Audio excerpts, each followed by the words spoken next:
নমস্কার বন্ধুরা, শুভ সকাল। কাল রাতে মাসির বাড়ি থেকে চলে এসেছিলাম বড় মামার বাড়িতে। তো এই দেখুন মামার বাড়িতে এখন চলে এসেছি। সকাল সকাল ঘুম থেকে উঠে রান্নাঘরে এসে মামামের একটু খিচুড়িটা তৈরি করব। মামামের খিচুড়ি কিভাবে তৈরি করতে হয় তা তো ওর মামি জানে না, তাই আমি ভাবলাম আমি নিজেই তৈরি করি। তো এইদিকে চাল ডাল ধুয়ে নিয়েছি, আর এবার সবজি কাটতে বসে গেছি। তো মামার বাড়িতে কোনো সবজি ছিল না, তো সেই জন্য শুধু আলু দিয়ে যা হয় তাই করব আর কি। একদিনের তো ব্যাপার, তো আলু দিয়েই শুধু সবজি দিয়ে তো আর করতাম বাড়িতে। তো এখানে যেহেতু সবজি নেই, তাই আলু দিয়ে একটু খিচুড়ি করে নেব। আর মামামের খিচুড়ি তৈরি করতে কোনো তেল বা হলুদ বা কোনো মশলা কোনো কিছু ইউজ করি না। এখনও পর্যন্ত ওকে তেল মশলা খাওয়ানো শুরু করিনি, বা মাছ মাংস ডিম কোনো কিছুই খাওয়াই না। আবার অনেকে জিজ্ঞেস করে যে তুমি যেহেতু নিরামিষ খাও, মেয়েকেও মনে হয় নিরামিষ করতে চাও। তো সেরকম কোনো ব্যাপার নেই, ও যেটা খেতে ভালোবাসবে ও সেটাই খাবে। দেখুন আলু কেটে নিয়েছি, আলুগুলো এরকম ছোট্ট ছোট্ট করে কেটে নিচ্ছি যাতে করে সিদ্ধ হতে সুবিধা হয়।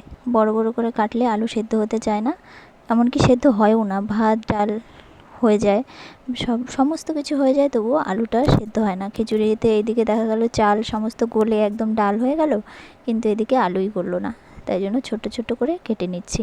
এমনকি ওর খিচুড়িতে যে সমস্ত সবজি দিয়ে থাকি সমস্ত কিছুই ছোটো ছোটো করে কাটি। ওর খিচুড়িতে একটু করে শাকও দিই রোজ। তো যেহেতু শ্রাবণ মাসে নাকি শাক খেতে নেই, তাই শ্রাবণ মাসে আমরা যেহেতু খাই না, মাম্মামকেও কোনো শাক খাওয়াই না।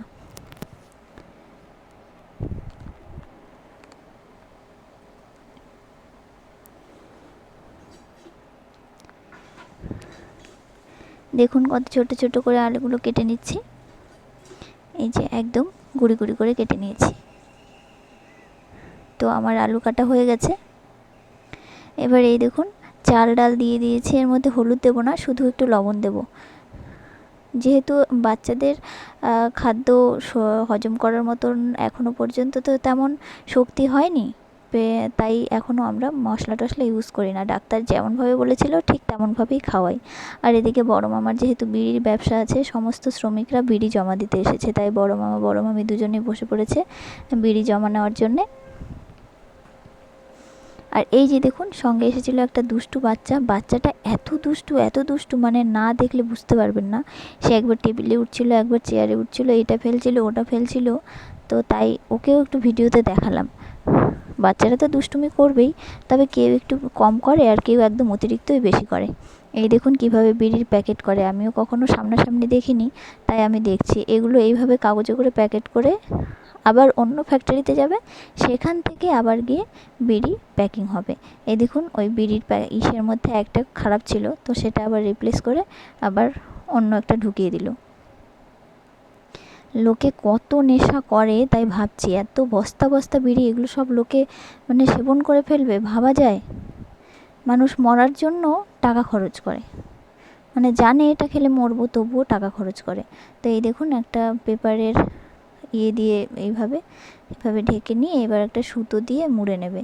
এইভাবে প্যাকেট করে, এক একটাতে 21টা বান্ডিল মতন থাকে। ওই যেরকম এক একটা বান্ডিলে কয়টা করে থাকে তাও ঠিক জানি না। তো এইভাবে এরম করে প্যাকেট করে নেয়। তো যেহেতু আমিও নতুন দেখলাম, আপনারা অনেকেও হয়তো দেখেননি, তাই আপনাদের সঙ্গেও শেয়ার করলাম যে কিভাবে বিড়ি প্যাকিং হয়, বা কিভাবে এইভাবে শ্রমিকদের কাছ থেকে জমা নেবে, তারপরে এখান থেকে অন্য আরেক ফ্যাক্টরিতে যাবে, সেখান থেকে আবার প্যাকিং হয়। তো মামারা যেহেতু করছিল, তাই আপনাদের সঙ্গে সেটা শেয়ার করলাম। মামাও প্যাকিং করছে, এদিকে খিচুড়ি রান্না হয়ে গেছে। মামামকে আবার যেহেতু ঘুম থেকে ওঠার পরে আপেল সেদ্ধ খাওয়াই, তা আপেল সেদ্ধ বসিয়ে দিয়েছে। এবার আপেলটা এতই খারাপ ছিল, 2 ঘন্টা ধরে আপেল সেদ্ধ আর হয়নি। আর এইদিকে চলে এসেছি, এই যে মামাদের বাড়ির সামনে বড় মন্দির একটা, তো এই মন্দিরে দিদিমা পুজো দেয়। এই যে এই দেখুন এটা বড় মামার বাড়ি, আর ওই পাশেই ছোটো মামার বাড়ি। তো ওইখানটায় অনেক গাছ জন্য দেখা যাচ্ছে না। তো এই যে চলে এসেছি মন্দিরে দিদিমাই পুজো দেয়। এই যে দিদিমা পুজো দিচ্ছে, আমাকে দেখে আবার উঠছে দেখাবে বলে। আর এই দেখুন মন্দিরের চারপাশে এরকম জায়গা আছে প্রদক্ষিণ করার মতন। তো আমি তো আপেল সেদ্ধ বসিয়ে দিয়ে এসেছি, তাই বেশিক্ষণ তো থাকা যাবে না, শুধু আপনাদেরকে দেখাবো বলে একটু এলাম। আর প্রত্যেকবার আসলে যেহেতু মন্দিরে একটু প্রণাম করতে আসি, তাই প্রণাম করাও হয়ে যাবে, আপনাদের দেখানোও হয়ে যাবে, সেই ভেবে এলাম। তো এই দেখুন চলে এসেছি আবার রাস্তা পার হয়ে মামার বাড়ি। এই যে ডান দিকে বড় মামার বাড়ি আর বাঁ দিকে ছোটো মামার বাড়ি। এই দেখুন এসে দেখছি বড় মামি পুজো দিচ্ছে। বড় মামি বিড়ি টিড়ি জমা নিয়ে এবার আবার স্নান করে পুজো দিয়ে আবার দুপুরের রান্নার কাজে যাবে। আর এদিকে ছোটো মামার ঘরে আজকে আমাদের খাওয়া দাওয়া, সকালে বড় মামার ওখানে খেয়েছি। তো এবার বুনু, ছোটো মামার মেয়ে, ওর খুব শখ আমরা আসলে একটু রান্না করে খাওয়াবে। তো নিরামিষ পদগুলো, আমি যেহেতু নিরামিষ খাই, বড় মামি আগেই রান্না করে নিয়েছে।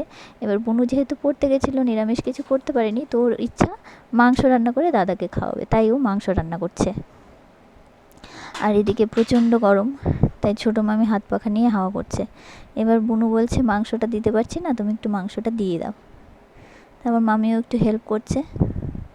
তো যাই হোক, বুনু কিন্তু রান্না ভালোই করেছিল। আর এদিকে এসে দেখছি বড় মামিও রান্না করছে। বড় মামির ঘরে আমরা সকালে খেয়েছি।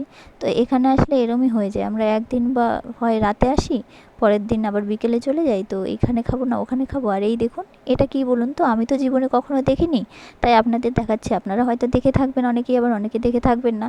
এটা হচ্ছে গাব ফল। তো আমি কখনো দেখিনি। তো দিদিমা বলল যে তোমার জন্য রেখেছি, বাড়িতে নিয়ে যেও। বাড়িতে নিয়ে এসেছিলাম, তবে খেতে পারিনি, গন্ধটা এতই আর এই দেখুন ফাস্টফুড সেন্টার আছে যেহেতু মামার, তাই মামা এখন থেকেই সকাল থেকেই সমস্ত কিছু তৈরি করতে বসে যায়। এই যে এখন সিঙ্গারার পুর ভরা হচ্ছে, আর এদিকে আমাদের খেতে দিয়ে দিয়েছে। তো মামাদের যেহেতু এখন হাতে প্রচুর কাজ, কেউ খেতে বসেনি, শুধুমাত্র আমাদের দুজনকেই খেতে দিয়েছে। যেহেতু মানে আমার একটু টাইম ছাড়া খেলে সমস্যা হয়, তাই আমাদের টাইমেই খেতে হয়। তো অনেক কিছুই রান্না করেছে মামি, এদিকে পনির, ডাল, এদিকে আবার মাংস, ভাজা, অনেক কিছুই করেছিল। ঢ্যাঁড়স ভাজা, পটল ভাজা, ডাল, পনির। তো এই দেখুন খাওয়া দাওয়া তো করে চলে এসেছি, ওই ঘর থেকে এই ঘরে আসতে পারছিলাম না, এত পরিমাণে বৃষ্টি হচ্ছে। মানে গেলাম যখন তখন বৃষ্টি হচ্ছিল না, এখন বৃষ্টি হচ্ছে, ছাতা নিয়ে ওই ঘর থেকে এই ঘরে এলাম। এবার আমরা তো বাড়িতে যাব, রেডি হয়ে বসে আছি, বৃষ্টি আর থামছে না কিছুতেই। আর মাম্মাম তো হেঁটেই বেড়াচ্ছে। ওর আর কি, আমাকে নিয়ে গেলে যাব, না গেলে যাব না, ওর মনে ও খেলা করেই যাচ্ছে। এই যে ঠাম্মি, বড় ঠাম্মির সঙ্গেও খেলা করছে, টুকি দিচ্ছে আর ও হাসছে। তো আমরা বেরোবো, রেডি হয়ে আছি, কিন্তু বের আর হতে পারছি না। ওইদিকে দিদিমা দরজার ওখানে বসে আছে আমরা যাব বলে, কখন বেরোবো। রেডি হয়েছিলাম অনেকক্ষণ থেকেই, বেরোতে বেরোতে সেই সন্ধ্যাই হয়ে গেল। কারণ এতই বৃষ্টি হচ্ছিল যে বেরোনোর মতন কোনো পরিস্থিতি পাচ্ছিলাম না। আর আমরা যেহেতু বাইকে এসেছিলাম, এবার বাইকে করে তো আর যেতে পারবো বলে মনে হয় না বৃষ্টিতে, তাই ও বাইক নিয়ে বেরিয়ে গেল। আর দেখলেন কতগুলো ব্যাগ ঝোলানো, 3টে কাঁঠাল দিয়েছে, 3টে। ভাবুন তো, 3টে কাঁঠাল খাওয়া যায়? সবগুলো পাকা, একটা কাঁচা দুটো পাকা। তো এবার মামা বলছে তো বাড়িতে কিছু খাবার পাঠিয়ে দেবে, প্যাকেট করে দিল। আর এইদিকে আমি আর আমার সঙ্গে এই যে ভাই, মানে আমার বড় মামার ছেলে, বড় মামা শ্বশুরের ছেলে, আমার দেওর, আমার সঙ্গে বসে পড়েছে। মসলন্দপুর পর্যন্ত আমাকে এগিয়ে দিয়ে আসবে। মামা মাঝখানে বসে পড়েছে। আর এই দেখুন আমরা মসলন্দপুর এসে এই মিষ্টির দোকানে, বলেছিলাম না এর আগেও একদিন দেখিয়েছিলাম, যশোর মিষ্টান্ন ভাণ্ডার, এখানে এসে ঢুকে পড়েছি। কিছু খাবে ভাই তাই। আর মামাম দেখুন ঘুমিয়ে পড়েছে, শুধু ভাই খাবে না, আমরাও খাবো। তো এই দেখুন মামাম ঘুমিয়ে পড়েছে। মামামের বাবা টেনশনে পড়ে গেছে, কি করে আমাদের পাঠাবে বৃষ্টির মধ্যে ভিজে ভিজে। তো রসমালাই নিয়ে নিয়েছি, রসমালাই খেতে হবে। তো তেমন একটা ভালো লাগলো না, যেহেতু খাবারের থেকে টেনশন ছিল বাড়ি কী করে যাব। ও আমার প্লেট থেকে নিয়ে নিয়েছে, এক্সট্রা করে আর প্লেট নেয়নি। তো এই দেখুন এবার অটোতে উঠে পড়েছি মসলন্দপুর থেকে। এবার অটোতে করে বৃষ্টির মধ্যে যেতে আমারও ভালো লাগছিল না। বাইকে করে গেলে হাওয়া টাওয়া লাগে, ভালো লাগে, অটোতে করে যেতে ইচ্ছা করে না। তো এই দেখুন মসলন্দপুর থেকে অটোতে বেরিয়ে পড়েছি। রাস্তায় দেখুন কি পরিমাণে বৃষ্টি হচ্ছিল, মানে বলে বোঝাতে পারবো না। তো অটোই পাওয়া যাচ্ছিল না। কত লোক যারা অটোতে যাবে না তারাও বাধ্য হয়ে সব অটোতে যাচ্ছে। আর এই দেখুন এখানে মনে হয় কিছু একটা পুজো টুজো হচ্ছিল, তাই রাস্তার দুই সাইডে লাইটিং। এটা মসলন্দপুর, তো মসলন্দপুর আমরা ছেড়ে যাচ্ছি এবার। তো যেহেতু ওই যে দেখুন বাইকের আলো দেখা যাচ্ছে, ও আসছে পিছন পিছন, আর আমরা অটোতে। তো ও খালি বারবার, মানে ও বলতে মাম্মাম, মাম্মাম বারবার হাত দিয়ে দেখাচ্ছে আর বলছে পাপ্পা পাপ্পা, মানে পাপা কেন বাইকে আর আমরা কেন এরম অটোর মধ্যে করে যাচ্ছি। ও ভাবছে কি, ওই দেখুন আমার ফোনে ঠিক দেখা যাচ্ছে না কি পরিমাণে বৃষ্টি হচ্ছে। ওই যে বা বা বা বা পাপা বলেই যাচ্ছে আর হাত দিয়ে ডাকছে, ওই যে দেখুন হাত দিয়ে ডাকছে।